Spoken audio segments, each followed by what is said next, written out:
So finally आपने NEET 2027 को एक आखिरी मौका देने का सोचा है, but please ensure this should be your last drop year. हालांकि मैं ड्रॉप के कितने अगेंस्ट हूँ आप सबको पता है, बट अगर आप एक कीमती साल अपना दे रहे हैं नीट 2027 के लिए, तो कोई भी गलती की गुंजाइश नहीं होनी चाहिए। तो इस वीडियो को एंड तक जरूर देखना, और जो मैं बोल रहा हूँ उसको रिलीजियसली फॉलो करना, बिना अपना दिमाग लगाए। है ना, हम जब अपना दिमाग ज्यादा लगाते हैं तो गड़बड़ होती है, और कोई भी ऐसी गलती मत दोहराना जो आपने नीट 2026 में दोहराई थी।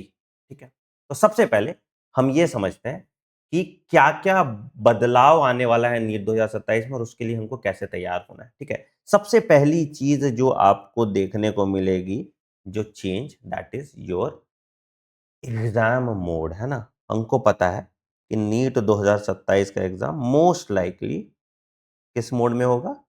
CBT, computer based test mode में। ठीक है, तो आपको नहीं पता है तो मैं बता देना चाहता हूं कि जब भी कंप्यूटर बेस्ड टेस्ट मोड में एग्जाम होता है, और ये एग्जाम 20 लाख प्लस बच्चे देंगे, ठीक है, तो ये एग्जाम को शिफ्ट में कराना पड़ेगा। एक साथ इतना बड़ा एग्जाम कराना मुमकिन नहीं है ना।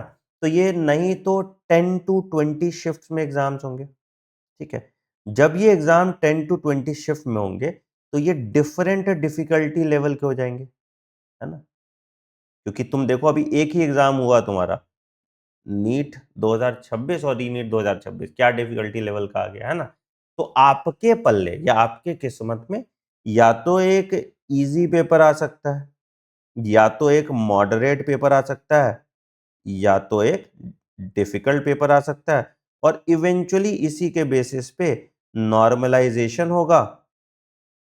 है ना, और आपका रैंक डिसाइड। तो यहां पे किस्मत will also play a major role, but क्या किस्मत हमारे कंट्रोल में? नहीं। हमारे कंट्रोल में क्या है? हमारा कर्म। तो हमको अपने आप को एडवर्स कंडीशन के लिए प्रिपेयर करके रखना पड़ेगा। हमको अपने आप को, जो अभी पेपर का डिफिकल्टी लेवल आया था, उस डिफिकल्टी लेवल के लिए प्रिपेयर करके रखना पड़ेगा। That is the first learning that you should have, कि सुपरफिशियल लर्निंग से इस बार काम नहीं चलेगा।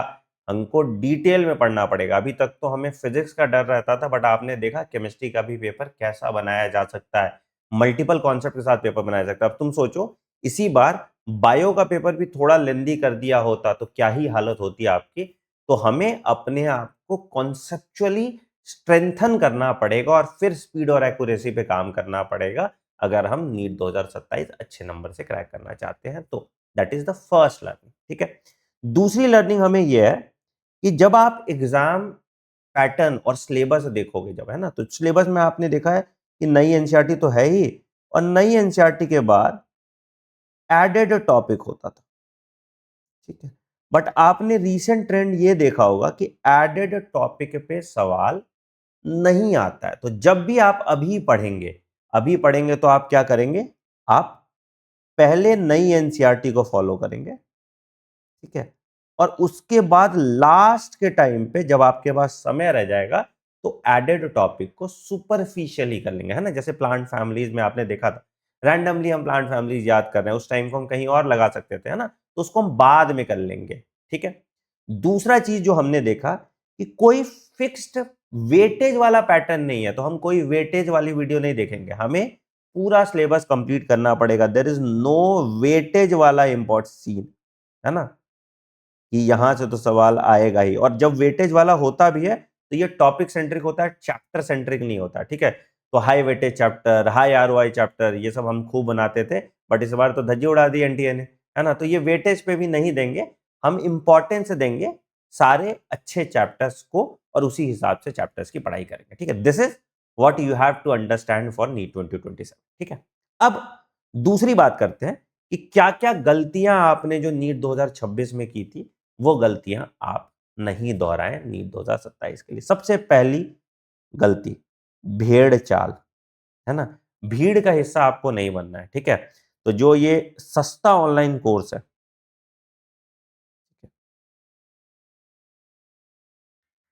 ये कोर्स आप मजबूरी में ही लीजिए। ऐसा बच्चा जो नहीं अफोर्ड कर सकता ऑफलाइन कोचिंग या रेसिडेंशियल कोचिंग, उनको ही सस्ता ऑनलाइन कोर्स लेना चाहिए। एंड बात कोर्स की दिक्कत की नहीं है, बात यहाँ पे ये नहीं है कि कोर्स खराब है, बात यहाँ पे ये है कि आपका इस ऑनलाइन कोर्स में इंटेंट नहीं रहता।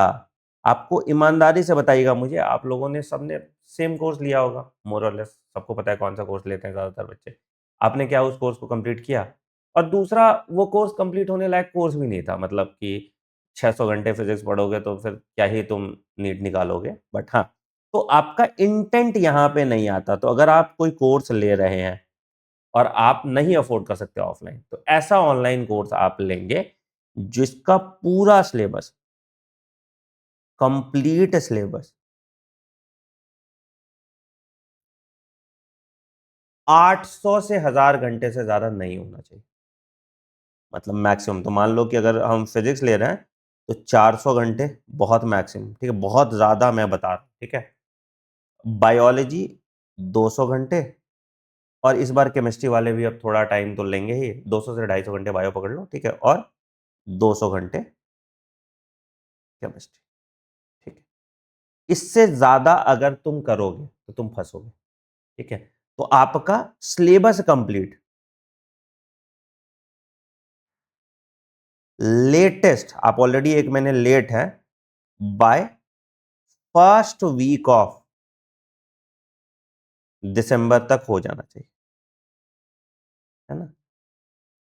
ये एक गलती आप मत दोहराइएगा अगर आप ऑनलाइन की तरफ जा रहे हैं, ठीक है। दूसरा, अगर आप ऑनलाइन की तरफ जा रहे हैं, दूसरा जो गलती, जो सबसे बड़ा प्रॉब्लम बनता है आपके का, that is the social media, जिसमें दो सबसे बड़े दुश्मन है आपके, एक इंस्टाग्राम और दूसरा यूट्यूब। रैंडम यूट्यूब और इंस्टाग्राम इन्फ्लुएंसर्स, यूट्यूब वीडियोस देखना बंद कर दो। यूट्यूब देखो, बट इंटरटेनमेंट के लिए देखो, एड्यूटेनमेंट के लिए यूट्यूब मत देखो। इंस्टाग्राम रील से आपकी पढ़ाई नहीं होगी, ठीक है। तो वो social media should be completely banned, and it should only be use for entertainment. अगर मतलब आपको सोशल मीडिया यूज करना भी तो इंटरटेनमेंट के लिए कीजिए, है ना। ये पढ़ाई के लेवरेज में सोशल मीडिया का इस्तेमाल आप मत कीजिए, ठीक है। तो ये दूसरा प्रॉब्लम। तीसरा, मल्टीपल रिसोर्स मत यूज कीजिएगा। बहुत अनपॉपुलर ओपिनियन है, ठीक है। जरूरी नहीं है कि एक फेमस टीचर ही एक अच्छा टीचर है। मैं बहुत पॉपुलर टीचर हूं, बट मेरे ऑफलाइन, मेरे रेसिडेंशियल कैंपस में मुझसे अच्छा पढ़ाने वाले टीचर्स हैं, जो मुझसे ज्यादा एक्सपीरियंस रखते हैं, मुझसे बेटर पढ़ाते हैं, और बच्चों का फीडबैक में मेरे क्लास से बेटर है वहां पे, ठीक है। तो आप पहले तो मल्टीपल रिसोर्स यूज मत कीजिए, स्टिक टू वन रिसोर्स, ठीक है।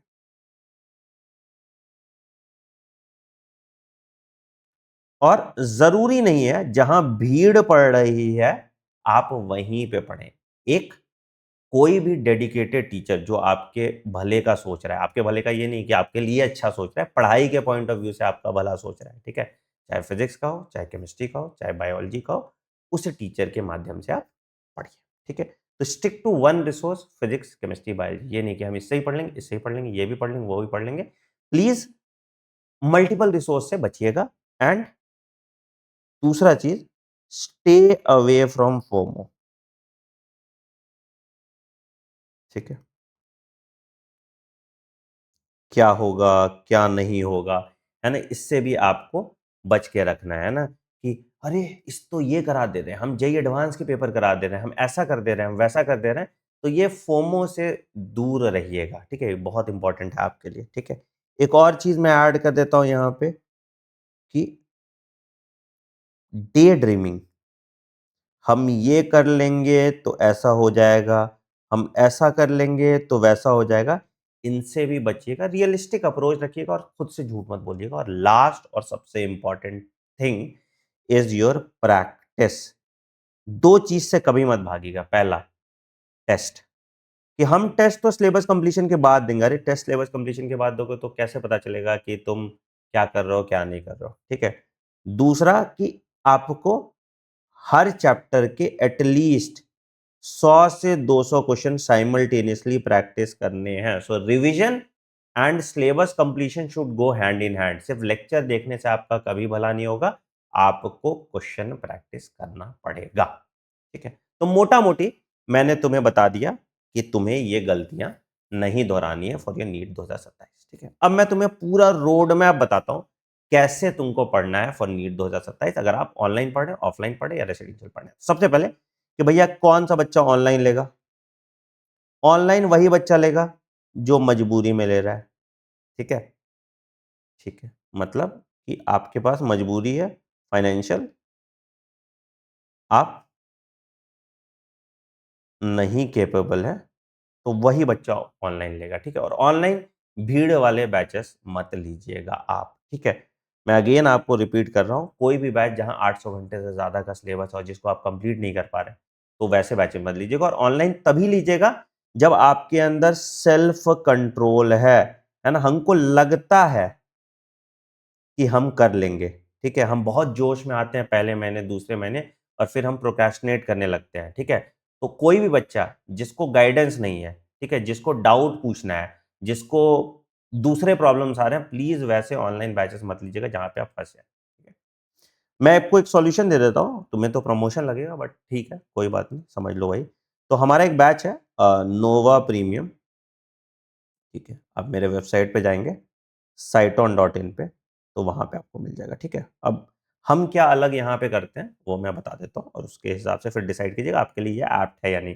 फिर मैं दूसरे बैचेस की बात करूँगा। ठीक है, तो देखो क्या हम करते हैं, पहला कि I do not believe in live classes for doctors, मत फॉर ड्रॉपर्स। ठीक है, तो हम यहाँ पे आपको एक डेली प्लान देते हैं कि आज आपको ये करना है। ठीक है, एक डेली टारगेट दिया मैंने, based on that daily target मैंने क्या किया कि मैं आपको ये बोलता हूँ कि भैया ठीक है, उसके लेक्चर मैंने अपलोड कर दिया। अब तुम्हारा हो सकता है वो टॉपिक ठीक हो, तुम्हारा हो सकता है वो टॉपिक ठीक नहीं हो।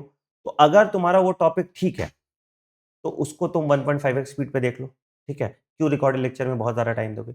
और अगर तुम्हारा वो टॉपिक ठीक नहीं है तो उसको तुम 1 बार, 2 बार, 3 बार देख लो अपने कन्वीनियंस के हिसाब से। बट उस दिन जो टॉपिक मैंने दिया है आपको टारगेट में, वो टॉपिक आपको कंप्लीट करना है। तो हम लेक्चर हमेशा रिकॉर्डेड फॉर्म में देते हैं ताकि बच्चा अपने कन्वीनियंस के हिसाब से बिना डिस्ट्रैक्शन के उसको देख पाए। ठीक है, दूसरा, अब लेक्चर तो तुमने रिकॉर्डेड दे दिया तो डाउट कैसे पूछेगा बच्चा? तो हम क्या करते हैं, उसी लेक्चर की लाइव डीपीपी क्लास लगाते हैं, DPP/डाउट क्लास, जहां पे बच्चा फिक्स्ड बैच में, मतलब कि ज्यादा बैच साइज नहीं होता, 100 स्टूडेंट्स के बैच में आप अपने डाउट पूछ, है ना। जैसे ऑनलाइन तुम भीड़ वाले लाखों के बैच में पढ़ते हो स्टूडेंट्स के, तो वहां तुम क्या ही डाउट पूछोगे, तो यहाँ पे आपको लाइव DPP डाउट क्लास मिलती है। तो आप रिकॉर्डेड लेक्चर अपने कन्वीनियंस के हिसाब से, अपने टाइम के हिसाब से देखिए, उसके बाद लाइव DPP और डाउट सॉल्व क्लास कीजिए। एंड सबसे इंपॉर्टेंट, और सबसे इंपॉर्टेंट चीज जो है कि हम संडे टेस्ट मैंडेटरी है। अगर संडे टेस्ट नहीं दोगे तो मैं तुम्हारी कोई मदद नहीं कर पाऊंगा। तो जो भी आपने पूरे वीक में पढ़ा है उसका संडे टेस्ट होगा, एंड मंडे इसी टेस्ट के बेसिस पे आपका 1-to-1 मेंटरशिप सेशन। ठीक है, ताकि तुम कैसे इंप्रूव करो वो चीज हम फिक्स करते हैं। ठीक है, इस नोवा प्रीमियम बैच तो ऑब्वियसली हम 100 बच्चे ही पढ़ाते हैं। ऑनलाइन मेरा मेजर सोर्स ऑफ रेवेन्यू नहीं है, हम बेसिकली रेसिडेंशियल कोचिंग को ज़्यादा प्रमोट करते हैं। तो ऑनलाइन एक बैच हमने उन बच्चों के लिए रखा है जो मजबूरी में ऑफलाइन कोर्सेज नहीं अफोर्ड कर सकते, उनके लिए। ठीक है, कहाँ मिलेगा सर ये बैच?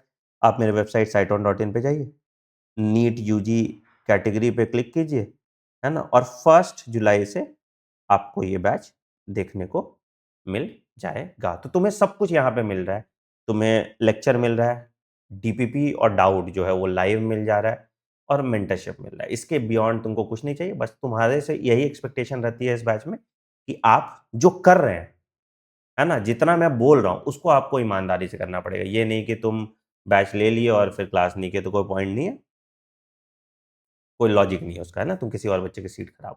ठीक है, this is what we do online. ठीक, दूसरा आपके पास है कि 2 ऑप्शन आपके पास कि अब कि भैया नहीं, मेरे से ऑनलाइन क्लास तो नहीं हो पाएगा, बहुत डिस्ट्रैक्शन है, बहुत दिक्कतें हैं ऑनलाइन क्लासेस में। ठीक है, तो मैं या तो ऑफलाइन कर लूँ। ठीक है, तो ऑफलाइन कौन से बच्चे करने चाहिए? तो अगर तुम्हारे आस-पास, घर के आस-पास कोई अच्छी कोचिंग है, कोई भी गुड कोचिंग जहाँ आपको पता है ठीक टीचर्स हैं, बहुत आप पे ध्यान देते हैं, बहुत बैच साइज़ बड़ा नहीं है ना? और आपको अच्छी मेंटरशिप देते हैं, भीड़ नहीं है यहाँ भी, ठीक है? तो ऐसी ऑफलाइन कोचिंग आप जॉइन कर लीजिए, बट नियर योर होम, ये नहीं कि हम हॉस्टल में रह के ऑफलाइन कोचिंग कर रहे हैं, ठीक है? आप किसी भी एलेन, आकाश, दोनों अच्छे ब्रांड हैं, अच्छे टेस्ट देते हैं, अच्छे टीचर्स होते हैं, आप जॉइन कर लीजिए, ठीक है? तीसरा ब्रांड जॉइन मत कीजिएगा, क्योंकि उनका ऑफलाइन का एक्सपीरियंस बहुत खराब है, ठीक है? तो ये 2 ब्रांड हैं, जहाँ पे मोर और लेस सब जगह का फीडबैक 90% ठीक ही रहता है, अगर आप रेगुलर ऑफलाइन क्लास जाते हैं, टेस्ट सीरीज़ फॉलो करते हैं, टीचर से डाउट लेते हैं, तो आपका भला हो जाएगा यहाँ पे, ठीक है? But again offline is for students, आपके शहर में अगर ये ऑफलाइन कोचिंग है, तो आपके लिए है, ठीक है? बट अगर तुम्हें हॉस्टल जाना है, तो हॉस्टल में बच्चा सबसे ज़्यादा बिगड़ता है, एंड हॉस्टल के लिए फिर then you will have to come to residential campus, ठीक है? तो साउथ इंडिया में भी रेसिडेंशियल कैंपस है, ठीक है? नॉर्थ इंडिया में भी रेसिडेंशियल कैंपस है, बट जब हम रेसिडेंशियल कैंपस की बात कर रहे हैं, तो ट्रू सेंस में जो रेसिडेंशियल कैंपस है, वहीं रेसिडेंशियल कैंपस जाइए। कहाँ भैया? जहाँ पे आपको एक ही कैंपस है, ठीक है? जहाँ पे आपका क्लास भी हो रहा है, जहाँ आप रह भी रहे हैं, है ना? ऐसा होता है कि बहुत ज़्यादा लोगों ने क्या किया है कि एक ऑफलाइन कोचिंग खोला है, उसके बगल में एक हॉस्टल दे दिया और वो रेसिडेंशियल बोलते हैं, वो रेसिडेंशियल नहीं है। वहाँ पे तुम्हारा ध्यान थोड़ी रखा जा रहा है, ठीक है? दूसरा, there should be no distraction when you go to a residential campus, है ना? ये एक्सट्रीम एनवायरनमेंट होता है। यहाँ पे कोई डिस्ट्रैक्शन नहीं होना चाहिए, आपका फ़ोन नहीं होना चाहिए, कुछ नहीं होना चाहिए, है ना? बहुत सारे ऐसे रेसिडेंशियल कैंपसेस हैं, हम लोग भी चलाते ही हैं, ठीक है? तीसरा, टीचर स्टूडेंट रेशियो। रेसिडेंशियल में क्या होता है, आपको बहुत ज़्यादा चाहिए होता है स्टूडेंट के साथ टाइम, है ना? क्योंकि साढ़े 6 बजे से रात के 11 बजे तक स्टूडेंट रहते हैं आपके पास, मतलब क्लासरूम में, लाइब्रेरी में, तो उस तरह से आपको टीचर स्टूडेंट रेशियो ठीक रखना पड़ता है, ठीक है? चौथा, फैसिलिटीज़ जो आपके हॉस्टल की हैं, और पाँचवाँ, खाना, ज़िंदा रहने लायक खाना तो एटलीस्ट मिल ही रहा हो आपको, ठीक है? तभी आप रेसिडेंशियल कैंपस जॉइन कीजिए। बट अगेन रेसिडेंशियल कैंपस महँगा होता है ना? क्योंकि हॉस्टल फीस लगभग 15,000 के आस-पास होती है, 1.5 लाख रुपए ट्यूशन फी होता है, तो 2.5 लाख, 3 लाख रुपए आपके रेसिडेंशियल की कॉस्टिंग हो जाती है, ठीक है? हम लोग भी एक रेसिडेंशियल कैंपस चलाते हैं बेटा, इसी संदर्भ में, जिसका 1 जुलाई से बैच स्टार्ट हो रहा है। यहाँ पे भी हम मेरे कैंपस में नो फ़ोन ज़ोन है, फ़ोन आपको अलाउड नहीं है, आपको लैंडलाइन नंबर्स मिलते हैं, जहाँ पे आप 2 नंबर पे अपने पेरेंट्स से बात कर सकते हैं, ठीक है? हमारा टीचर स्टूडेंट रेशियो की बात करोगे तो लास्ट ईयर हमारे पास 234 स्टूडेंट्स थे, एंड अप्रॉक्सिमेटली 200 और बच्चे आए थे हमारे क्रैश कोर्सेज़ में, और अप्रॉक्सिमेटली 16 टीचर्स थे। इस बार हम 600 बच्चे लेंगे और हमारे पास 18 टीचर्स हैं ना, तो हमारा टीचर स्टूडेंट रेशियो बहुत अच्छा है, ठीक है? दूसरा, हमारा जो सिलेक्शन परसेंटेज है, जैसे इस बार भी बात करोगे, तो अभी तक जो डेटा हमने कैलकुलेट किया है, कुछ बच्चे तो घर भी चले गए, तो उसके हिसाब से अभी तक, मतलब अगर कोई कैटेगरी-वैटेगरी हटा दो, ठीक है? हमारे पास जैसा बच्चा आ रहा है उसके हिसाब से देखोगे, तो 32 students are getting into government medical college with a barrier of 550 plus marks, ठीक है? तो हम सिलेक्शन 1 ईयर बैचेस में बहुत अच्छा देते हैं।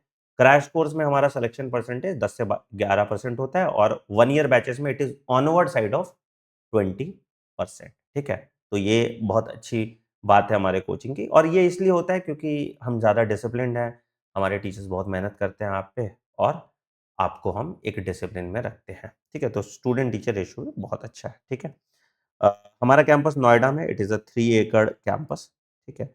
और यहाँ पे अगर आपको एडमिशन चाहिए तो 9007002666 हेल्पलाइन नंबर है, आप यहाँ पे आके हमारे साथ रह सकते हैं। But residential campus is for someone जो कोई भी बाहर का रिसोर्स यूज़ नहीं करेगा। अब तुम आओ मेरे कैंपस में बोलो, "अरे सर मुझे तो ये वाले सर से पढ़ना है", तो मैं नहीं पढ़ने दूँगा, ठीक है? एंड 100% तुम्हें मुझ पे भरोसा होना चाहिए, मेरी बात ही आपको माननी पड़ेगी, मतलब कि जो आपका सुबह 6:30 एएम से जो मैं शेड्यूल दे रहा हूँ, मतलब 6:30 आप उठोगे, ठीक है? 7 से 8 आपका लाइब्रेरी स्लॉट 1 होता है, 8 से 9 आपका ब्रेकफ़ास्ट टाइम होता है, 9 से 11 आपकी पहली क्लास होती है, 11:15 से 1:15 आपकी दूसरी क्लास होती है, 2 से 5 आपका डीपीपी होता है, जो टीचर के साथ ही होगा, ठीक है? 5 से 6 आपका खेलने का टाइम हो गया, 6 से 8 आपकी सेल्फ स्टडी या एक्स्ट्रा क्लास का टाइम होता है, और 8 से 9 आपका डिनर होता है, और 9 से 11 आपका लाइब्रेरी सेशन फाइनल होता है, जो रिवीजन स्लॉट होता है। तो आपको इसी टाइम पे लाइब्रेरी में ही रहना मैंडेटरी होता है, आप उसको चेंज नहीं कर सकते, आपको मेरे हिसाब से चलना होगा। कोई ऐसा बच्चा बोलेगा कि हमें रात में पढ़ते हैं, तो हम कुछ अलाउ नहीं करते, जो करना है मेरे हिसाब से करना है। तो अगर आप उस रिजिड शेड्यूल में रह सकते हैं, from Monday to Saturday and Sunday आपका मैंडेटरी टेस्ट होता है। हम लगभग 100 से ज़्यादा टेस्ट कराते हैं पूरे साल, ताकि आपका हम 100% सिलेक्शन इंश्योर कर पाएँ। तो अगर तुम इस जर्नी का पार्ट बनना चाहते हो, तो इस नंबर पे कॉल करो and take admission at our residential campus. नहीं तो दूसरे ऑप्शन है जो ज़्यादा फ्लेक्सिबल है, आप वहाँ भी जा सकते हैं। ईदर वे जो मुद्दा है वो ये है कि आपका सिलेक्शन होना चाहिए, और this year should be your last drop year. तो कौन-कौन ऐसा है जो प्लेज कर रहा है कि इस बार सिलेक्शन लेके जाएगा, एंड क्या-क्या चेंजेस आप अपने अंदर करने वाले हैं, ये कमेंट सेक्शन में ज़रूर मेंशन कीजिए, ताकि आप दूसरे बच्चों के लिए भी मिसाल बनें। अगर इस वीडियो से आपको हेल्प मिला तो वीडियो को लाइक कीजिए, चैनल पे नए तो चैनल को सब्सक्राइब कर दीजिए एंड बेल आइकन दबा दीजिए, ताकि आप कोई नोटिफिकेशन मिस ना करें। मिलते हैं अगले वीडियो में। Take care, bye bye and have a great day. Thank you.